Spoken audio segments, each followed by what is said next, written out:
دوسری بات یہ کہ پورا مہینہ ہم نے روزے رکھے, ہمیں پورا مہینہ گرمی میں کنٹینیو روزے رکھنے کی عادت پڑ گئی. یہ عادت جب پڑ گئی ہے تو اب اس عادت کا ہم فائدہ اٹھا کے نفلی روزوں کا معمول بنائیں. کیا خیال ہے بھائی, غلط تو نہیں کہہ رہا؟ اب نفلی روزے رکھنا ہمارے لیے کیا ہو گئے؟ آسان, کیونکہ عادت پڑی ہوئی ہے. ایسی عادت پڑ جاتی ہے رمضان میں کہ عید کے بعد 2-3 دنوں تک پانی پیتے ہوئے پہلے آدمی سوچتا ہے کہ پینا ہے کہ نہیں پینا. ایک دم سوچنا پڑتا ہے, ہاں بھائی روزہ نہیں ہے, پی لو. عادت پڑ جاتی ہے بھوکا پیاسا رہنے کی. تو اس عادت کا فائدہ اٹھاتے ہوئے نفلی روزے رکھنے چاہیے کہ نہیں رکھنے چاہیے؟ بولے نا بھائی, دیکھو نفلی نماز بھی تو پڑھتے ہیں نا ہم. جمعے سے پہلے 4 سنت, فرض تو نہیں ہے نا, سنت موقدہ ہے لیکن فرض تو نہیں ہے.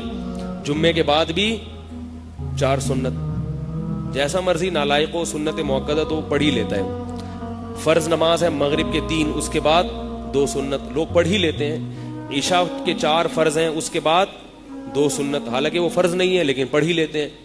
تو جیسے فرائض میں, فرض نماز میں کچھ نہ کچھ اپنے اعمال میں ہم نوافل کا ذخیرہ بھی رکھتے ہیں. صدقات و خیرات میں زکوٰۃ فرض ہے لیکن اس پر اکتفا نہیں کیا جاتا, نفلی صدقات بھی لوگ کرتے ہیں. کیا خیال ہے بھائی؟ تاکہ اس کا بھی ایک ذخیرہ ہمارے اعمال میں موجود رہے. تو ایسے ہی جب نماز میں نوافل کا ذخیرہ بھی ہم رکھتے ہیں اور زکوٰۃ میں نوافل کا ذخیرہ بھی ہم رکھتے ہیں, تو روزے میں کیا مسئلہ ہے کہ بھائی جب جیسے ہی چاند نظر آیا اس کے بعد اب کبھی بھی روزہ نہیں رکھیں گے جب تک کہ دوبارہ چاند کا اعلان نہیں ہوگا. اس کے درمیان میں بھی رکھ سکتے ہیں.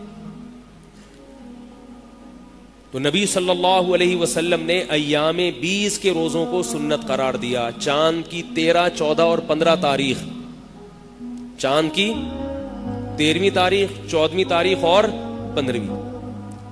تو ان 3 دنوں میں آپ صلی اللہ علیہ وسلم نے فرمایا جو روزہ رکھے گا پورے مہینے کے روزوں کا ثواب ملے گا, کیونکہ اللہ کے ہاں 1 نیکی 10 نیکیوں کے برابر, تو 3 روزے 30 روزوں کے برابر.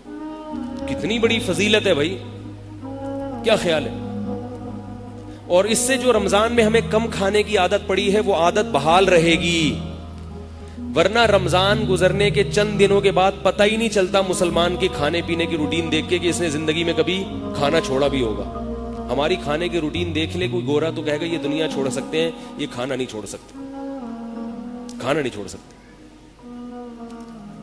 تو ایام 20 کے روزے 13ویں تاریخ, 14ویں تاریخ اور بولو بھائی 15ویں تاریخ. اسی طرح نبی صلی اللہ علیہ وسلم کی سنت ہے پیر اور جمعرات کا روزہ. کون سا روزہ؟ پیر اور جمعرات. تو ہمیں رکھنا چاہیے, اپنے گھر والوں کو بھی ترغیب دینی چاہیے. جیسے رمضان میں ہمارے گھروں میں عورتیں بھی رکھتی ہیں, بچے بھی روزے رکھتے ہیں. عربوں میں یہ عادت ہے, عرب معاشرے میں پیر اور جمعرات کا روزہ سب گھر والے رکھتے ہیں. بہت سے عرب قوموں میں یہ عادت ہے. وہ ایسے ہوتے ہیں جیسے ان کے یہاں رمضان ہے. یہ ایام 20 کے روزے سب رکھتے ہیں. حرم میں جو لوگ عمرہ کرنے جاتے ہیں دیکھا ہوگا کہ پیر کے دن اور جمعرات کے دن باقاعدہ افطاری کے لیے دسترخوان لگتا ہے. جو پاکستانی نئے ہوتے ہیں ان کو یہ پتہ نہیں ہوتا کہ یہ لوگ روزہ رکھتے ہیں, تو وہ حیران ہوتے ہیں آج خیریت تو ہے, یہ دسترخوان کیوں بچھایا جا رہا ہے اور ہمیں کھجوریں کیوں کھلائی جا رہی ہیں. جو ہوتے ہیں نا تو وہ پھر عجیب عجیب حرکتیں شروع کر دیتے ہیں. ابھی میں نے دیکھا وہاں حرم میں دسترخوان لگا تو جو پاکستانیوں کو پتہ نہیں تھا انہوں نے پہلے ہی کھانا شروع کر دیا. ابھی افطاری میں 15 منٹ باقی ہیں اور انہوں نے کھانا شروع کر دیا, کیونکہ ان کے ذہن میں یہ تھا ہی نہیں کہ یہ روزے. انہوں نے کہا یہ تو رمضان تھوڑی ہے, یہ تو شاید ویسے ہی ریفریشمنٹ کے لیے انہوں نے کوئی انتظام کیا.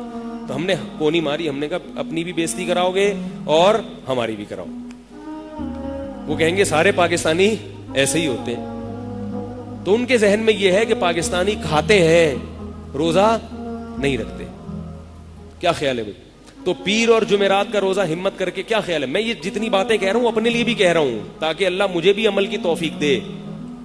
اور میں کبھی یہ دعویٰ نہیں کرتا کہ میں جو باتیں کہہ رہا ہوں اس پر میرا بھی عمل ہے, میں بھی سیکھنے والا ہوں آپ کی طرح. ایسا نہ ہو کہ پیر کے دن مجھے دیکھیں کہ یہ روزہ رکھا ہوا ہے کہ نہیں رکھا ہوا اس نے. ہو سکتا ہے میں نہ رکھتا ہوں روزہ, لیکن میں تکرار اس لیے کر رہا ہوں کہ نہیں رکھتا تو اللہ مجھے بھی توفیق دے. تو یہ نہ دیکھا کریں کہ مولوی صاحب کھا رہے ہیں کہ نہیں کھا رہے, انہوں نے تو اتنا ترغیبی، ایک دن 10 محرم کو میرا روزہ نہیں تھا تو یہاں میں نے پانی منگوا کے پیا. پبلک کہہ رہی اتنے فضائل بیان کیے، اپنا روزہ ہی نہیں ہے. تو میں نے کہا بھائی ہم نے فضائل اس لیے بیان کیے تھے کہ تاکہ اللہ ہمیں بھی توفیق دے. اب کس وجہ سے ہم نے نہیں رکھا وہ تو ایک میں جانوں، اللہ جانے نا، کوئی وجہ ہوگی واللہ عالم. سستی بھی ایک وجہ ہو سکتی ہے، ہو سکتا ہے سستی میں نہ رکھا ہو. تو ملامت تو نہیں کر سکتے نا، جو چیز فرض نہیں ہے آپ اس میں کسی پہ انگلی نہیں اٹھا سکتے. اب آپ یہ کہہ سکتے ہیں کہ جب خود نہیں رکھا تو ہمیں ترغیب کیوں دے رہے ہو؟ تو بھائی اچھی بات کی ترغیب دینے کے لیے تو ہم یہاں بیٹھے ہوئے ہیں. جو چیز شریعت میں ہے وہ تو بتانی پڑے گی نا کہ یہ ہے، چاہے وہ ہم کریں یا نہیں کریں. تو یہ سب باتیں میں اس لیے کر رہا ہوں تاکہ اللہ مجھے بھی عمل کی توفیق دے. تو گھر والوں کو ترغیب دیں پیر اور جمعرات کے روزے کی، اور ساتھ ساتھ ہفتے میں، مہینے میں 3 روزوں. یہ سب سے کم درجہ ہے. صحابہ کرام کا معاملہ تو بہت آگے تھا. بعض صحابہ نے پوری زندگی روزے رکھے، موت کا وقت آیا تو رو رہے ہیں. کسی نے پوچھا کیوں رو رہے ہیں؟ فرمایا کہ میں جو روزے رکھتا تھا نا اللہ کے لیے، اور گرمی کی شدت میں بھوک اور پیاس برداشت کرتا تھا اللہ کی خاطر، وہ لذت اب مجھے کبھی بھی محسوس نہیں ہوگی. قبر میں جنت کی نعمتیں تو ملیں گی، مگر اپنے محبوب کے لیے بھوک اور پیاس برداشت کرنا، اس نعمت سے ہمیشہ کے لیے محروم. بعض لوگوں کی عبادت اللہ ایسی آنکھوں کی ٹھنڈک بنا دیتے ہیں کہ انہیں حور اور رنگ میں وہ مزہ نہیں آتا جو عبادت میں آتا ہے.